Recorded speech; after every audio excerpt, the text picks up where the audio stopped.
Hey everybody, it's John from the Hustle Daily Show. Before we get into the news today, did you know that HubSpot launched an AI chatbot that helps you build awesome campaigns at scale with just a few prompts? It's called Campaign Assistant, and it's a totally free to use AI tool that will transform the way that you build marketing campaigns at scale. And the best part?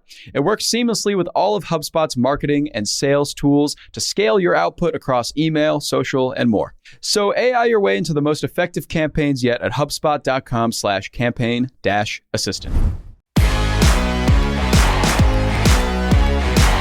Good morning, everyone. It's Monday, August 28th.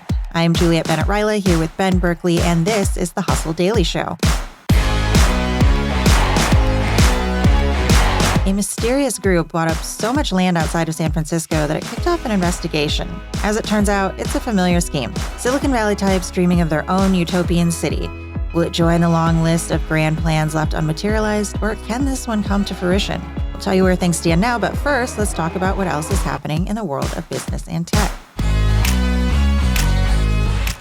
Instacart filed paperwork for its IPO on Friday as the grocery delivery company prepares to become the biggest VC-backed tech firm to go public since an IPO slowdown started in 2021. There is one really interesting subplot here. Of all the gig economy companies that have already gone public in recent years, that's a group that includes DoorDash, Airbnb, Uber, and Lyft. Airbnb is actually the only one currently trading above its IPO price. So this has not necessarily been a winning space for investors to date. And Instacart in particular has been really mercurial over the last few years. We talked a couple weeks ago about its valuation, which had peaked around $39 billion, had dropped all the way down to $12 billion or so. So this is going to be a really fun one to watch. I feel like it's going to really set the table for a lot of deals to come. All right, moving along, Heineken sold off its 7 Russian breweries to Anres Group for about $1. That is a $324 million loss for the company, which has been trying to exit Russia since March of 2022. So the other day, we were talking about a new bill in Minneapolis that would have guaranteed rideshare drivers $1.40 per mile or 51 cents per minute. Uber and Lyft were both pretty mad about it, threatened to leave the city over the bill. So Minneapolis Mayor Jacob Frey actually shut down that bill. Uber has since agreed to pay drivers $15.19 per hour. Pokemon Sleep is a game that incentivizes healthy sleep. It uses smartphone sensors to rate players snoozing. The better they sleep, the more Pokemon they catch. It now has over 10 million downloads. So this genre of games is really clever. I think that, they're positioning themselves as a health game that's encouraging quality sleep. It's going to make parents really happy. It's like their ally in getting their kids to put their phones away and go down for the night. So I think that this is something I'm sure we'll see replicated a lot, especially since it is selling big copies. Yeah, I kind of like the idea of being able to get Pokemon in your sleep as opposed to walking around the park looking for Pokemon, which is what I saw a lot of people doing in the time of Pokemon Go. Although I do think having those two things in tandem is great. Get your exercise, get your sleep. Great job. Yeah. Rite Aid, America's third largest drugstore chain, is preparing to file for bankruptcy in order to cover $3.3 billion in debts, and also to get ahead of thousands of pending lawsuits over its alleged role in selling opioids. Rite Aid expects to close over 400 locations during this bankruptcy process. And finally, celebrity video site Cameo has seen new accounts surge 137% as performers join or reactivate their profiles amid the SAG-AFTRA strike, with notable actors charging upwards of $1,500 per video. That includes Fran Drescher, the president of the union, who publicly reactivated her account, and she is, in fact, charging $1,500 if you want to, get her to say happy birthday or whatever. But this is a really weird moment for this because Cameo let 80 people go a few weeks ago, and this is a very long series of cuts too. I think the company once employed 400 people around this time last year. Now it's less than 50. So obviously it's great to have actors finding ways to stay afloat during the strike. Really feeling for the people who were let go from Cameo. They built this company and it recently collapsed out from under them. So this is kind of it's a really strange story right now. Yeah, I feel like I had not really heard much about Cameo for a long, long time. And then the strike happened. And then, of course, we saw people moving to that platform. And then I noticed something the other day that has been cracking me up. There is a new video game out called Baldur's Gate 3 from Larian Studios. It's like a Dungeons and Dragons style game. And there is a character in it that is very sexy. He's like a I don't know, like a very posh British accent. And the actor that voices him, Neil Newman, I have been seeing TikToks of him on Cameo just saying happy birthday to people in his sexy video game voice. And it is just cracking me up because, I don't know, I bet he didn't think that was going to be a revenue stream for him, just pretending to be a sexy elf rogue guy on Cameo. This is incredible. And I really hope we can come back a little bit later and see, did he make more money this year through Cameo or being a part of a very popular video game? Yes, I would like to know, actually. Yeah. Moving on to our top story today, will the Bay Area get a new city? That is the question. A mysterious group apparently has bought a lot of land, about 52,000 acres of mostly uninhabited farmland around the Travis Air Force Base in Solano County, which is about 60 miles northeast of San Francisco. They spent $800 million on it. It turns out they are trying to build their own little utopia. Huh. How interesting that this is something that very wealthy people might want to do. Perhaps this has happened before. Yes. So the company behind this particular scheme is Flannery Associates, led by a former Goldman Sachs trader. It's very sparse on the details, but it's got some pretty notable backers: Mark Andreessen, LinkedIn co-founder Reid Hoffman, VC Michael Moritz. So it's got some people, it's got some money, it's got a bunch of land. Plan is to build a walkable city, bunch of new jobs, entertainment, shopping, dining opportunities, solar, wind farm, orchards, and 10,000 acres of parks and open space. I think the most important thing about this particular utopian city, and we can talk about the other billionaire utopias, most of which, I think all of which perhaps have not manifested. The most important thing I think here is that, like, you are talking about a state, California, that has a major housing shortage and skyrocketing prices and people who literally cannot afford to live in the city where they work, especially if that city is San Francisco or even Oakland or any of the surrounding cities. So the promise of we're going to build more housing is not unappealing, I think.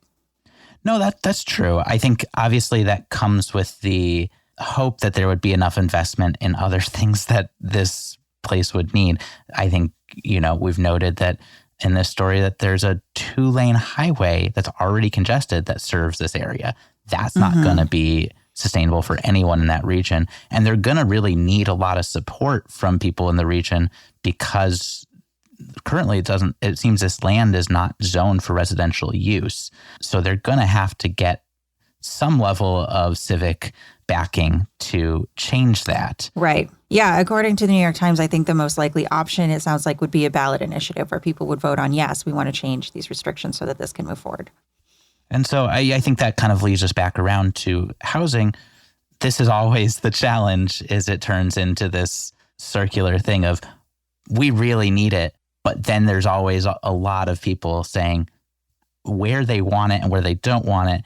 And obviously, it's going to take just an absurd amount of capital to make this thing come to fruition. Right. And like with a lot of these cities, I think Tolosa, which is ex-Walmart guy, Mark Lohr, that's his utopian city that's just supposed to be somewhere in the western U.S. A lot of these places are in kind of desert-ish areas. They're dry. They have drought.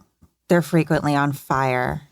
How do you change the landscape so that you can make it work for a community? How do you get all the energy? How do you get all the water? I think they'd probably have to go pretty hard on like it being very walkable so people didn't use that 2-lane highway. And then also perhaps providing shuttle service, which I've seen other companies do in other similar areas. True. Yeah, I love these ideas. If I had billions to fritter away, I'd probably want to build a city too. Actually making it happen just feels like an impossible task. And that, even someone like Bill Gates once upon a time kind of had his smart city plan. That, as far as I'm aware, I haven't driven outside of Phoenix in a little while to his huge acreage there. I don't think that's going up anytime soon. I think we've talked even about Neom in Saudi Arabia. That's also, it's an uphill climb to actually pull these things off. As much as it's really great to be talking about, I feel like so much of this is about talking about what cities should look like. There are a lot of cities that are in disrepair, and in fact, not far from where this one that we're talking about, there are a lot of cities that need a lot of resources. And is it worth sending them to this location and building fresh or building on top of existing infrastructure. This is something, I don't know if you have a strong feeling on that. I tend to think that yes, we should invest in the infrastructure that we already have in the cities that already exist. If it's going to be such an uphill battle where it's like this place isn't necessarily designed to host a booming metropolis, I think a lot of the problems that we do see in existing cities would be solved by better public transit and more affordable housing and all of those sort of policy changes and infrastructural changes. So I don't know. I mean, if I saw one of these smart cities actually manifest and was like, wow, this is amazing. This is like a Star Trek place. Like, it's that good. I think I would maybe change my mind, but like I would have to see one of these actually come to fruition and be great. I was reading a little bit and I was trying to stick to US-based utopian cities for this one, but I did read that King Charles has like an experimental city that I am definitely going to go down a rabbit hole into later. Oh, yeah, please do. This one's going to be really interesting. And personally, I just hope they make it to the rendering phase because I can sit all day and read endlessly through all these, as you called it, like very Star Trek-y cities. Yes. All right, that's going to do it for us today. Thank you for tuning into the Hustle Daily Show. We're a proud part of the HubSpot podcast network. Our editor today is Ezra Trupiano, and our executive producer is Darren Clarke. We've got a lot more tech and business coverage in our newsletter, so if you're not subscribed, go get yourself signed up at thehustle.co/email, and we'll see you tomorrow.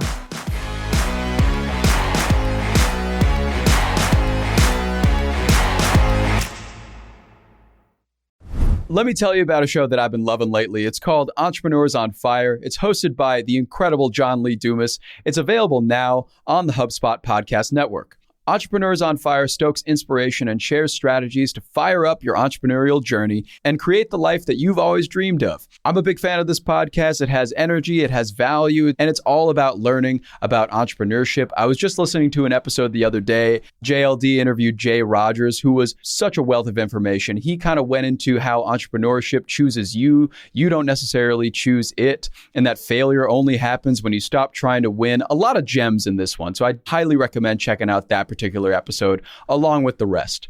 So go listen to Entrepreneurs on Fire wherever you get your podcasts.